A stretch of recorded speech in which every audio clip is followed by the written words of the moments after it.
Kaver-3 Ameerika Jalgpalli podcast.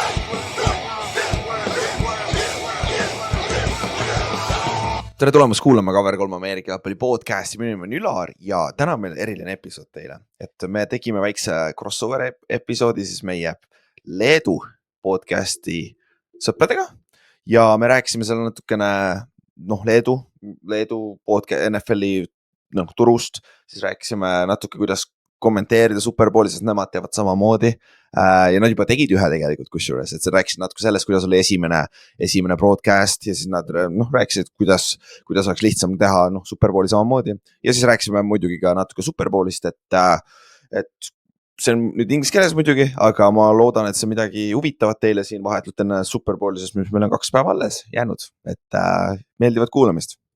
So now we have to go to English because we have 2 special guests from a little bit south from us. We have 2 Lithuanian guys, Kaver-3 and Väliskülalised. Yeah, I hope I didn't mess up your names. So welcome. Hello.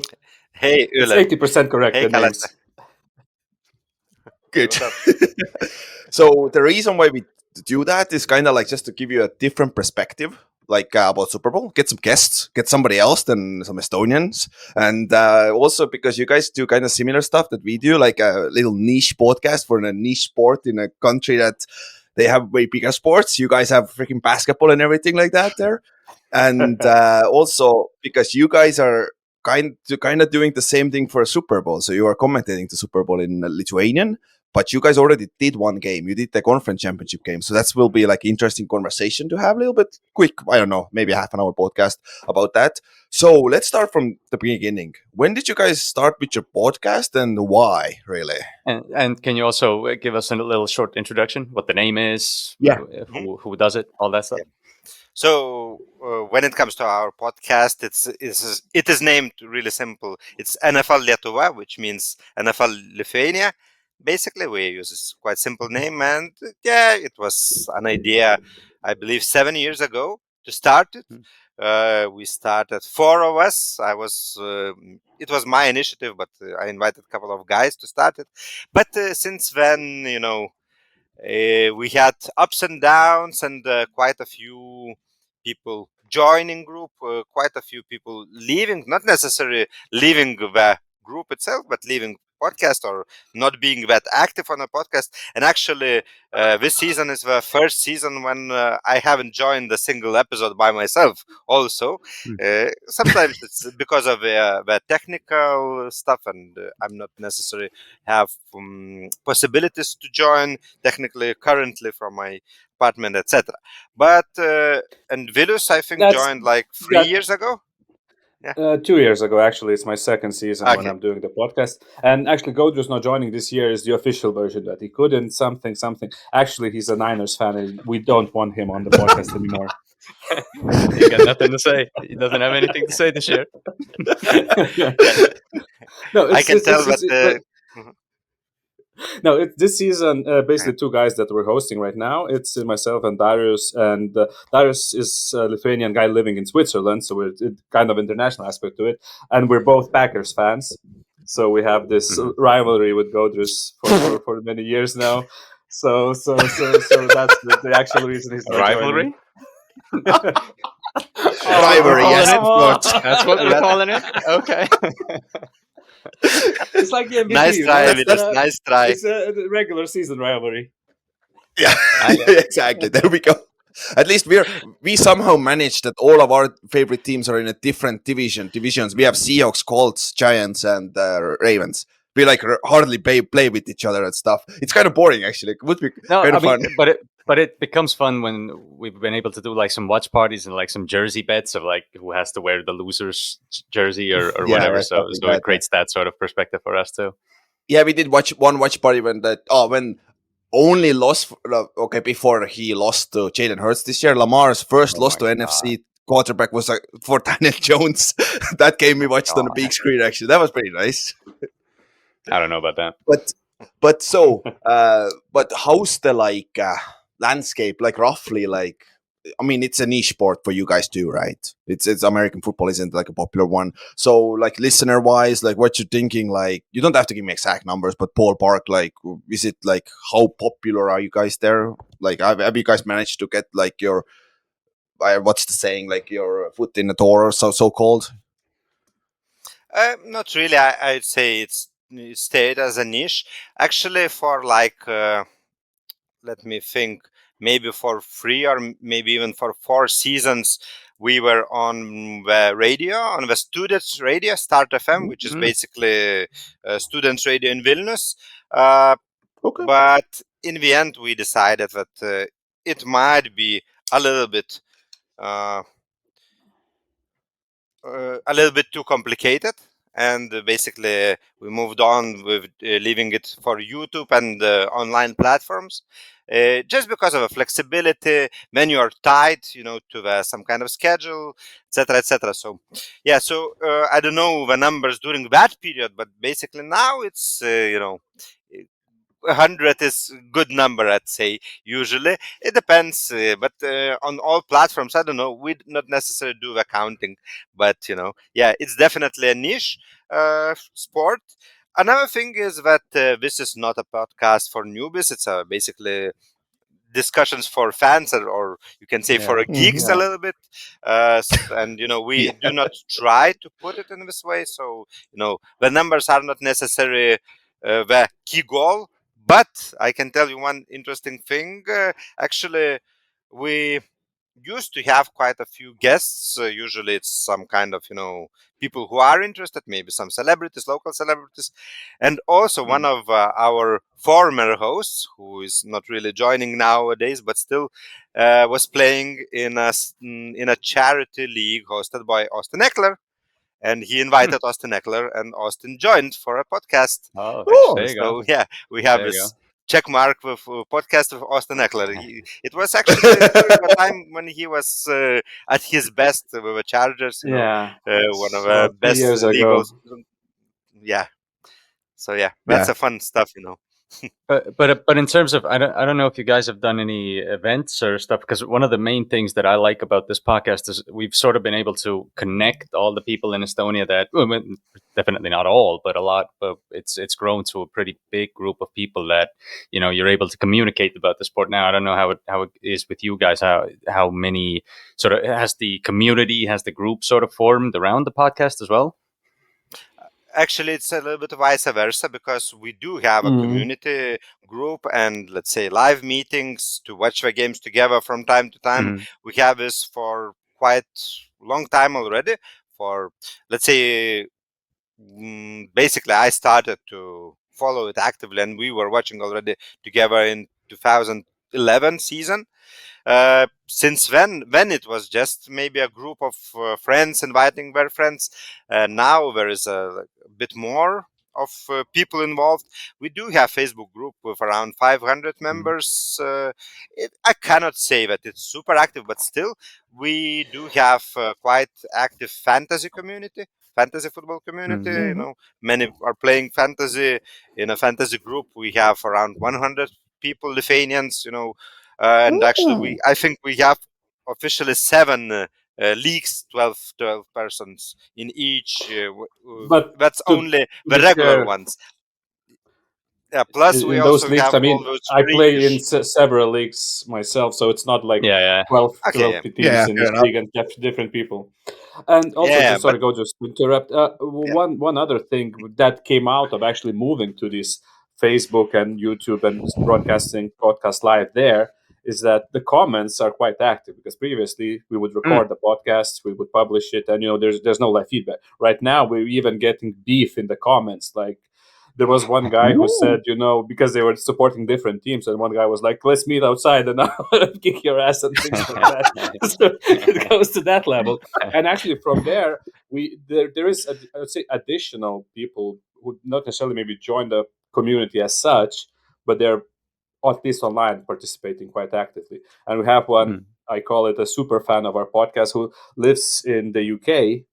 And for the second year running, he will come to Vilnius to watch Super Bowl with basically Lithuanian guys. Ooh, he's that's Lithuanian, awesome. but That's awesome. yeah. So he wasn't involved at all Not with us, previously, and though. now he's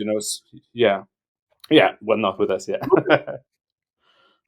That's cool. So in general, it's pretty similar, or not?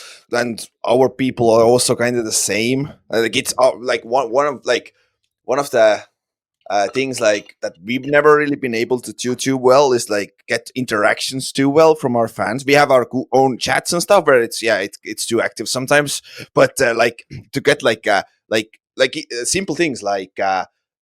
You guys have questions? Just send us questions. We could do like a mailbag almost in there, but like I don't know, it's maybe Estonian speciality to do it a little bit. Like we are a bit different in that sense, but yeah, that's like at least we have the chats and everything and groups too, and then we have pretty good like interaction there and everything like that. But now let's go to the commentating. So did they approach you guys, or the Go3? You guys approach them. No, Which way did that work? I believe that it was from a Go Free in all three Baltic countries. They started this initiative, basically. At least, that's how I understand. If I'm wrong, feel free to correct me. But basically, yes, they did approach me. And actually, I know those guys who are, involved in a commentary quite well. I used to work as a sports journalist quite a bit, and I actually used to do quite a bit of commentary. The only thing is that my main field of commentary is poker. So, Okay. I spent several hundreds, if not thousands, hours commenting poker.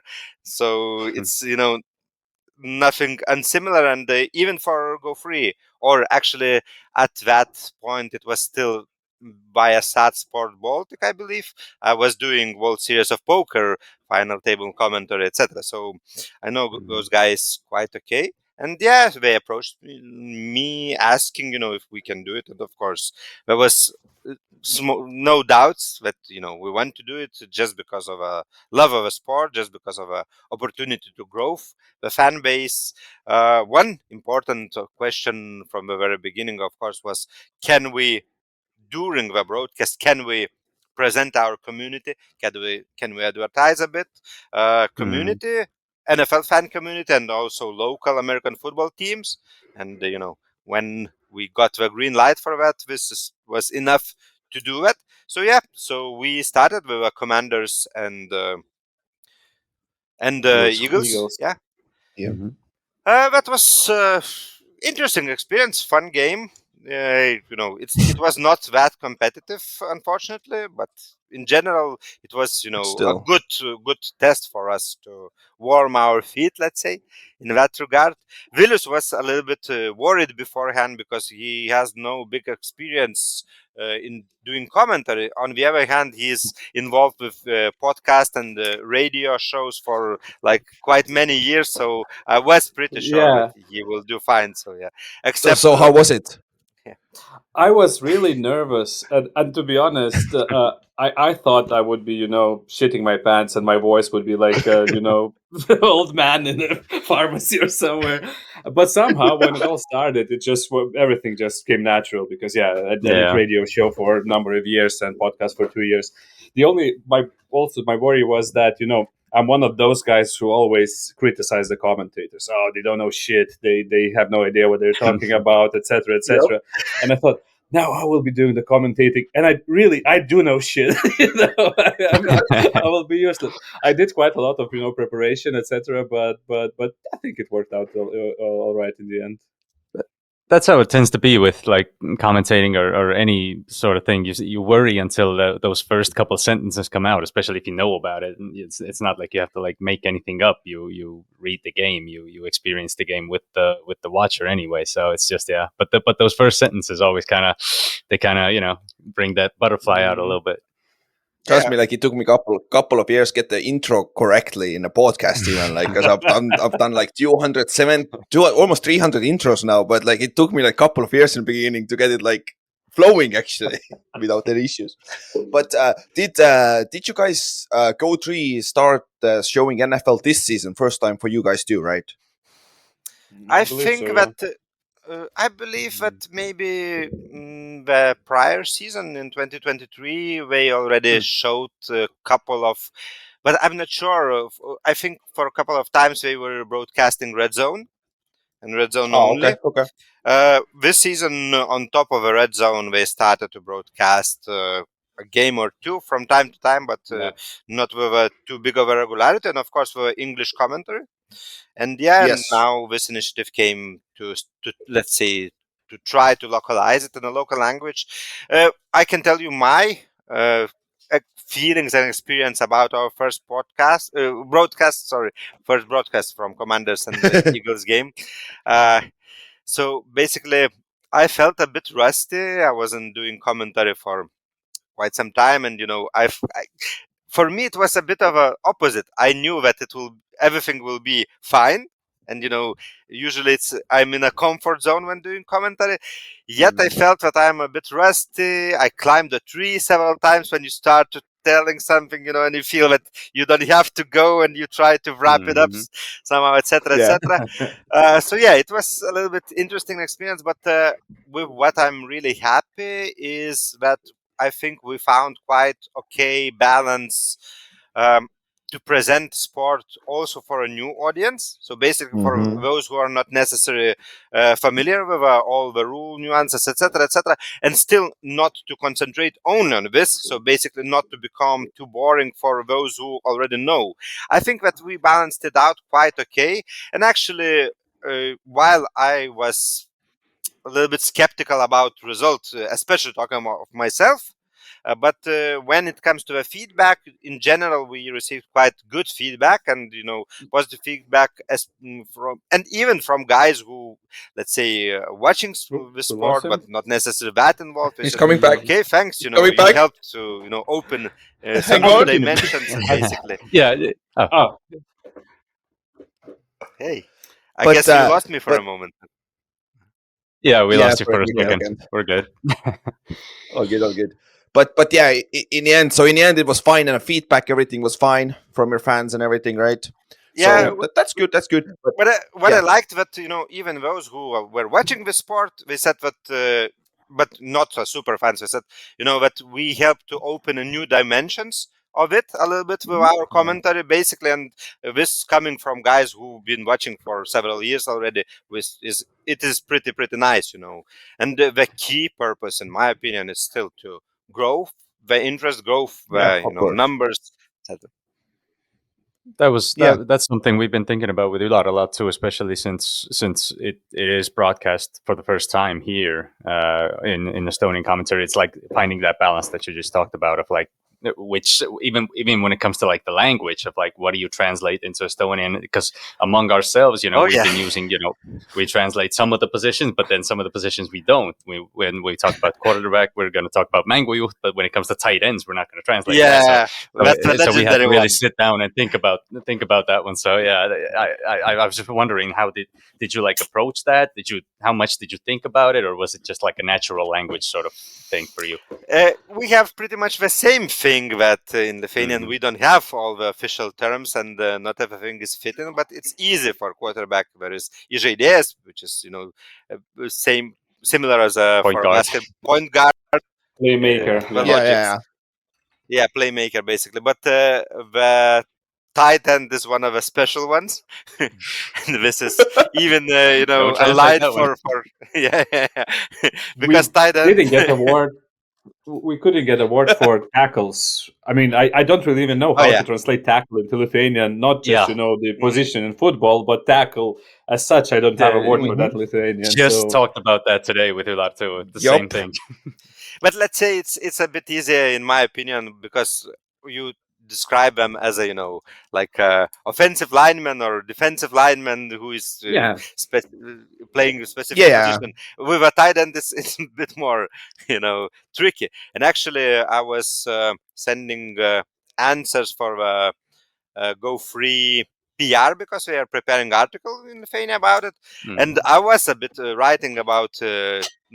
Of course, about Taylor Swift and about Travis Kelce. So I have to go into a tight end, and I tried to think of something, and I figure out like some 4 words to describe it. Something like So yeah, this is pretty complicated. For Go3, actually, they don't really care, from what my knowledge. Yeah, same. But when it goes to the TV6, let's say, then it might be requirements. So we will try to be more Yeah, into like the Lithuanian, but of course, common sense you should can't. still win. Yeah, like we one of our projects that we've been postponing for I think a year or two now is like try to make like a dictionary for English and Estonian, like just all the positions, try to translate them somehow. Actually, there was even a teacher or somebody contacted us. He's like, "Can you help us with some I think it was a translations?" It's like, translator. yeah. So like that's something like I think most of the like we should do it eventually, all of us, like just to make it like get them one standard words. But again, like nowadays, like the language of American football is English. Like even like I play professionally in Germany, like we have all the practices, everything's in English. Like you have to know the basics because that's the like you're not gonna start translating the technical terms and stuff like that's like kind of it's gonna go even tougher then, right? So, but yeah, that was 100%. my biggest question too. Yeah, say again. Yeah. Sorry. Okay. My suggestion: do not but, overthink. Exactly. yeah, and just keep it simple, and at the same time, like we're still watching a game, so like Kalasta said, to just follow with it, Yep. like a And- fan, right? And it really helps, when the play develops. If it's even, let's say, when you get to the first down was achieved for the first time, you just explain to the audience, okay, this was the first downs, which means that you get four new tries, etc., etc. Just based on the situation, you do a bit of rule explanation, but you don't you don't pretend like you speak to bunch of 5-year-olds who don't understand anything. exactly. You just commentate on the Exactly. game, and then when there is a situation, you explain what is happening. So, like, I mean, the chances are pretty low that just random people are up watching NFL 1 a.m. Sunday night towards Monday. Like, that chances aren't that low. Like, at least in Estonia. So that's also, but again, like, we want to try to make it as simple as possible so people who don't watch it regularly can understand it too in Estonian terms and everything like that. Especially, or our native I don't know. language. I don't know if like David Golden has or TV3 has sort of shared those numbers with you, but I assume your Commanders Eagles game, it went up for rewatch for a little bit as well, right? So that's also like an important part for me is like I know people are going to get to see it for a week after, and since it's the Super Bowl, people are probably going to click on it just to click through it. So it has to be sort of this. Language is one thing, but it still has to be like a professional product, which is crazy. I also wanted to ask you guys, it's a long game, 3-4 hours, whatever. And how did you guys sort of manage that? Did you get tired at some point, or? Vilus, what do you say? Not really. I mean, to be honest, Godros did most of the talking, so that was easy for me. but even the people, our basically guys from NFL Lithuania community, commented that even Tom Brady would get breaks for when there were commercials on and so on. And because there weren't any commercials on Go3, we would just commentate through the breaks as well. So they thought that we were doing heavy lifting and then not taking a break, but actually it wasn't that hard because one guy is speaking, the other has a couple of minutes off. We can take a breath, get a drink, and so on. So I don't know. I didn't feel tired because again, and the first time commentating, the rush of adrenaline is really high. So you're all pumped, and then there's no time to. I mean, this time I'm a bit more worried because it will finish at 6 a.m. So it may be a bit more difficult this time, but it's Super Bowl, so you can't get too sleepy. Yeah. Oh, hopefully. So, but now let's go to the game. What you guys think about the matchup in general? Like, did we get a good matchup in the end, or what you think about that? Getting a rematch from 2 years ago. Yes and no. I think it comes to the personal sympathies, etc., etc. But I'm as a Niner fan recently. Eagles wasn't my most favorite team for obvious reasons, and especially for the fans. I'm sorry, but Philly fans are shitheads. This is not a secret in general. Okay, Like, I'm not yeah. targeting local Philly fans, but when you talk about And like there are a few NFL of those. coaches, I was gonna yeah, say. but I don't mind about the local Philly fans. But when it comes to the American fan base, when Philly fans are one of the nastiest, and it goes to all the sports actually. It's just a legendary. Yeah, and of course, this does not help to love a team. But I can tell you that personally, for me, addition of a Saquon Barkley helped to like a team better a lot because I'm happy about the guy, and especially with running backs being so underestimated, underpaid, etc., etc. It's so nice to see the guy, basically being a face of a franchise. You can say it's also always nice to see Giants fail. So many Okay, reasons. bye. to I'm be leaving. happy. I should be used to that now. Oh, I really? know. So you I saw 2011 a Super Bowl live. How we beat Patriots. I'm happy. Like I can die happy now. Like Yeah. Uller. So are you a fan of New Jersey? What? fan of what? Sorry. New Jersey Giants? New Jersey Giants, yes. Like I can tell you a quick story. I went to college in South Jersey. I thought, like, yeah, I'm gonna have a lot of Giants fans around me. A lot of Giants. You go to the first Walmart, everything is green. All my teammates were freaking Eagles fans. That was freaking crazy. I'm in South New Jersey, 15 minutes from Philly. Everybody Philly fans. Let's put it that way. I have way too many Philly fans as a friends now. That's annoying. So in this Super Bowl, you will be supporting Chiefs. Yes. Or Yes. okay, because for me personally, I'm always get pissed off when the same team wins over and over again. I just want change. So for that reason, I would like Eagles to win. But at the same time, if Chiefs win, it's a three-peat. It's a fucking history, right? For that reason, I'm quite happy that they're part. I would have obviously wanted Ravens or Bills to be there instead of Chiefs, but now that they're here, if they win, I won't be too upset. Because to be honest, I don't care for about any of the teams in the Super Bowl. So as long as it's a good game, I'm exactly and with you there on will that. be history. Yeah, Yeah. as long as we get like a Saquon long touchdown and some Chiefs magic, then I guess we can all be happy with that. Especially since that point of like three-peat, we're either going to get history or a lot of players. I feel on Philly. I don't like saying this or it's like kind of predicting a game off of this, but a lot of players on the Eagles I feel like deserve a ring in that sense, So I feel like we're all going to win anyway. Especially if there's no sort of if you don't have anything involved. I can't speak for Ular on that, but Yeah, I don't Another- I love Barkley, but come on, I can't root for freaking Eagles for fuck's sake. That's my issue. But let's say for me, it's more similar as Vilus. I'm quite neutral to both of those teams. But personally, my sympathies go to Eagles. One of the reasons is Barkley. Another thing is also all the flopping and, using, let's say, rule nuances to your advantage, not necessarily in a fair play manner.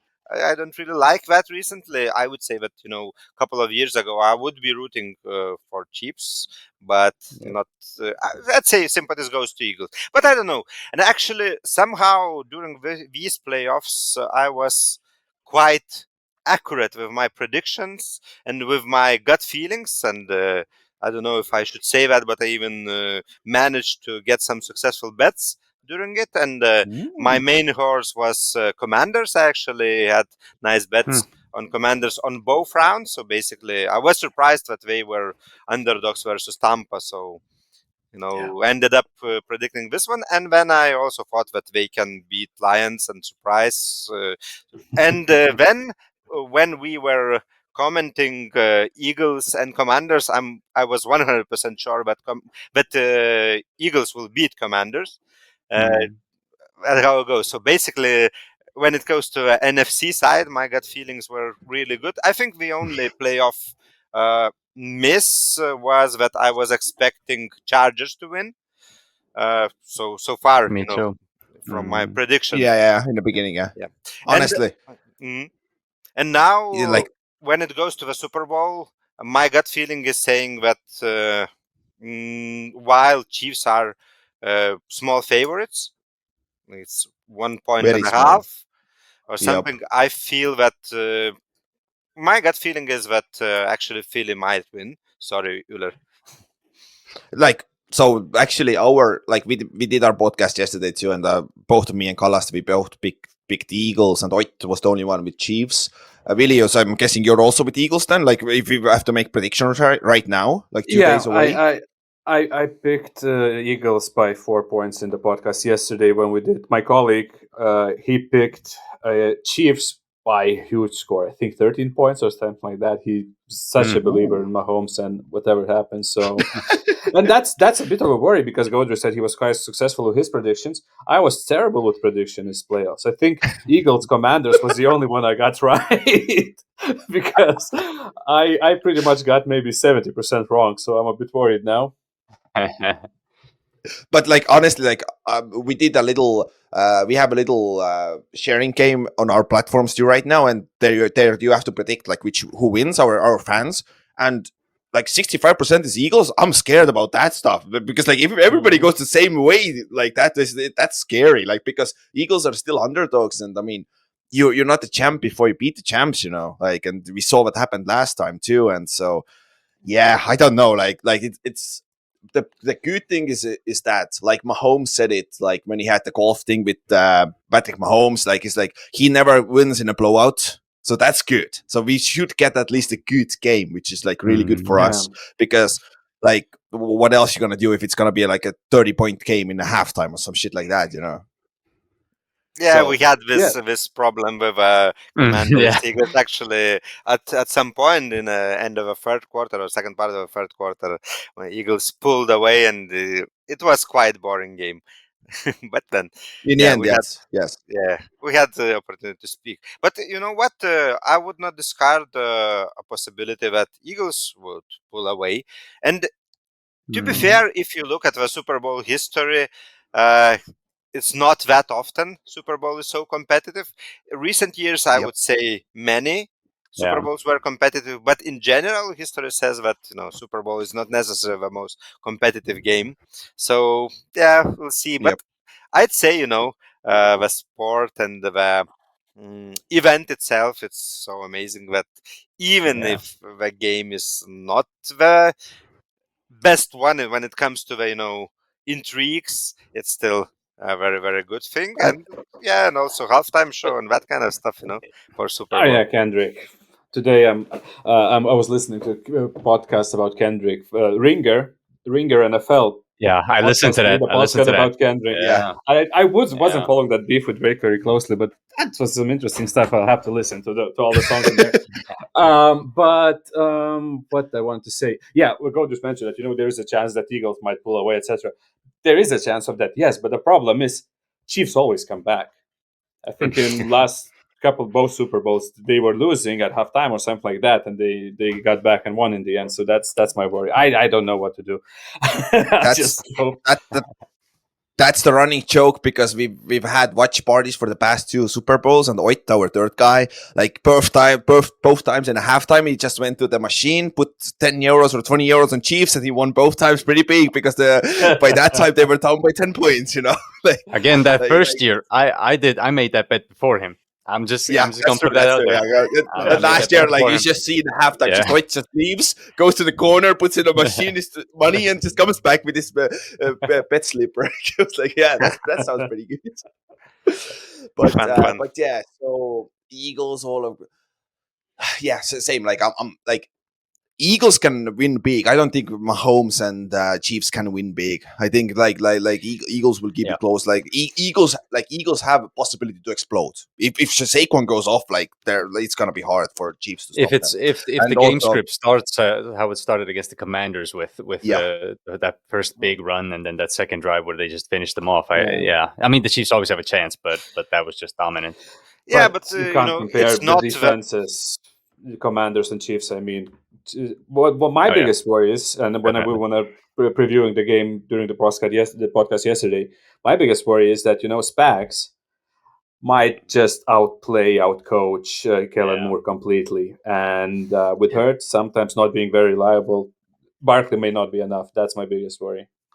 Yeah, Mhm. we remember that. That- We remember that Todd Bowles Yeah, game but when Hurts was young, right? apart from Barkley and apart from Hurts, there are quite a few other quality players on Eagles. If you look at the defense, if you look at the wide receivers, etc., basically, the roster is loaded. But yeah, I would say that for Chiefs, key to success is coaching, and of course Spags, but also Andy Reid. And Mahomes with his with his 4-5 incredible plays when they are needed, the winning ones. Mhm. For the Eagles, it should be just overall quality of a roster. Plus, of course, I would say that if Jalen Hurts can play, a good game, not only putting all eggs in one basket of running, then it can be hard for Chiefs. Still, even with Hurts playing mediocre, I think Eagles still have a chance. Yeah, no, that's fair. I just thought of a brilliant idea, and I never wish injury to players. But in this case, imagine if Mahomes went injured and I Wentz know was where coming you're to going. play. I know where you're going. And Wentz coming to play in the Super Bowl against Eagles. I was thinking you're going to go with Kenny Pickett. Kenny Pickett versus Joe. Yeah, but screw it. Kenny Pickett and Okay, let's Carson go. Wentz. Let's Yeah, go. Carson Wentz against Kenny Pickett. First quarter. Let's go. No, but Wentz against Eagles, I would love to watch that. Like you want to talk That would be about the amazing. greatest reality show ever, like NFL is, and if something like that would happen, like that's like I'm like like put your hands up. It's like that's the best thing ever. But talking about quarterbacks, before we finish, I just want to get your takes today because we got the honors came out yesterday. We did our predictions before. I was so sure about Marshall Yanda getting to the Hall of Fame and Vinette Terry getting Hall of Fame. In the end, they finished with 4 guys. They're only gonna put 4 guys this year to the Hall of Fame. That's like okay, that's cool. But the big talking point right now is the MVP thing. We did our predictions before the playoffs started, and we all was like the Josh will probably win it, but I think Lamar is better. And then in the end, me and Callas decided let's put co-MVPs like Peyton Manning and Steve McNair were like 2003, for example, because they were so close. And as we saw from the results too, it was freaking close. So what's your guys' takeaway from the MVP voting that Josh Allen won and Lamar was second? When we did when we did our predictions in the past, not necessarily predictions, but our takes, who would we select Yeah. as MVP? We both selected Josh Allen, and for the very reason that while I agree that Lamar was more impressive as a quarterback this season, but the fact that basically Josh Allen plays with, I don't know, not amateurs obviously, but the guys I wouldn't look out of place in, 0 Pro I don't know. Bowlers. Yeah, 0 Pro Yeah, Bowlers, or yeah. very few. So basically, his season, in my opinion, was more impressive because of that. And I agree that Lamar was a choice as a first team All Pro because he has better stats and he was a better quarterback. But Josh Allen was more valuable to his team, and therefore he deserves the MVP. Okay. So Yeah, I that's was fair. very happy to see that he won because that was our thoughts and that was our takes For as me, it was very interesting to see the statistics that actually it's the same group of 50 media people who are selecting MVP and also all pro teams, and it is the very first time since 1987 when the quarterback who won MVP is not the same quarterback who is all pro in the AFC. Yep. So it's quite unique, but I actually really liked the Vilus touch that, okay, so the best quarterback is Lamar, but the most valuable for his team as a player and for any team as a player, the most valuable was Josh Allen. When you see full picture, I like the idea. Well, personally, Okay. I was thinking that Lamar will win. Yeah, so like that was the same, and actually I think Kallast, we said it like when we did preseason previews before the season was like when Buffalo Bills will go anywhere this year, it's Josh Allen, because now we're gonna see is he that elite quarterback that he can elevate people around him? Because like I always go back to Brady's 06 season when like just for fun, if you don't know, just go and watch the Patriots roster of 2006 receivers. Just tell me somebody you can actually name from there. Like that's what, and he was in AFC Championship game like. Like that's like literally like that's a definition of most valuable, and I actually how you guys explained it, it actually makes sense. Like if I think about it too. Okay, Kallas, your point. So because he's a Ravens fan. No, that's how I looked at it. I mean, Lamar has 2, so it wasn't that important. I guess the way I looked at it is if you flip those awards for last year, because I thought Josh could have won last year. And with what Lamar did this year, because he basically had that Rodgers 2011 season, plus he ran for 900, which is what Gaudero said, that he was the best quarterback. But I completely agree with the fact that, we have to give it to someone. And if it's up in the air between one of the big 3 or 2 of the guys in the big 3, and one of them already has 2 MVPs, Josh needs one. And if it's between them, let's just give it to him and keep this thing rolling. I completely agree with videos. Actually, I was thinking about that before the awards, and now with a whole day after that, it's the right choice. I like the Patrick Surtain's Defensive Player of the Year pick a little more. Yeah, that's what we predicted too, Kalasta. Good job. You know what? Just a short thing about quarterbacks. And about the MVP, I also felt that Joe Burrow played also MVP caliber season. It just team was not supporting him enough. But that also let's say shows how good he is, even with a team which is obviously shit in many regards. He still managed to put up some crazy numbers.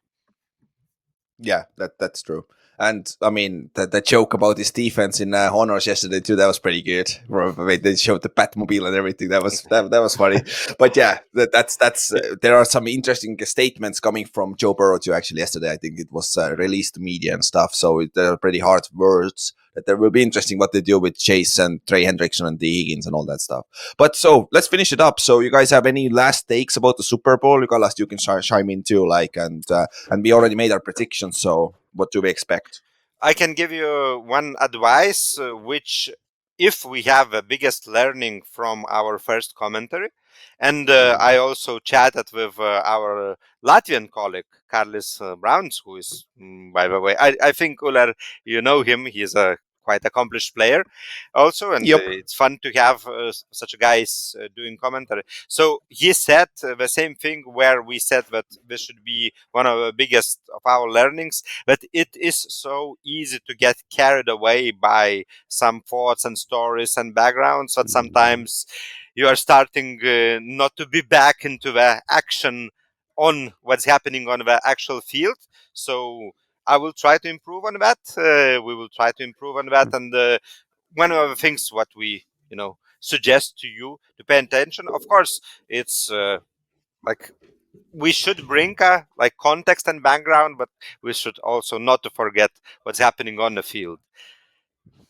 Yeah, that's right. I mean, it's quite helpful to have some nice tidbits and nice stories to tell us about the players or the coaches, etc. But yeah, don't overdo that, because it's easy to get carried away and you're missing what's happening on the pitch.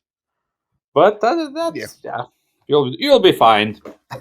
Yeah, it's also what Carly said to me, that it was too much of info and too less of a time. Not vice versa in general. Which is a good problem to do it that way, not the other way around. So that's still better. But did Latvia do commentary? Did Carlis do commentary for championship too, or no? Yes, we did. Okay. So we were the only ones who didn't do. God dang it, Kalas, we should have contacted them earlier. They should have contacted us earlier. They should have contacted us earlier. Yeah, that's fair. But that's okay. You're guys, Estonian, so you can be a few steps behind. There we go. Finally, yeah. Now we can finish this podcast. We had to get one in. God damn. But guys, thank you so much coming doing this. Those things are actually fun. Like just to talk, just like so-called shoot shit to a little bit and just talk You know about what, football. Euler? Give me a possibility to shout out. As we're talking about NFL, but we also do have American football here in Baltics. And I know that, the season is coming, and I know that Tartu Titans are building roster. I know that some guys from Tallinn are still involved. I won't be pointing fingers or whatever. I know that you have been involved quite a bit. But I want to say that, for your listeners also, go ahead, try it. Test yourself. Not necessarily, you don't have to try American football thinking that you have to play, but just go touch the ball, wear a helmet, try it, try a contact. It's a fun sport, and it's nice to grow it in here in Baltics. So I think this is also important part why it's not necessarily NFL level, let's say. It's a bit different, but it's also amazing thing. So I encourage everyone not to be afraid to try. Yeah, Agree. it's a fun Agreed. sport. Exactly. But thank you so much. We will post it tomorrow morning. It will be up. It will be nice, and maybe we can do this thing again. So why not? It's actually fun. Of course. I don't know, with We Giants fans, I'm not sure. Yeah. Okay. I'll I'm a come. Buckeyes fan, Let's so not maybe that take helps. We can do a home and home. You visited us, we'll come visit you. Oh someday. yeah. True. We could do that. We can do it. Okay. Have a good night, everybody, and let's see Pleasure, what guys. happens in the Super Bowl. Cheers. Thanks. Yeah.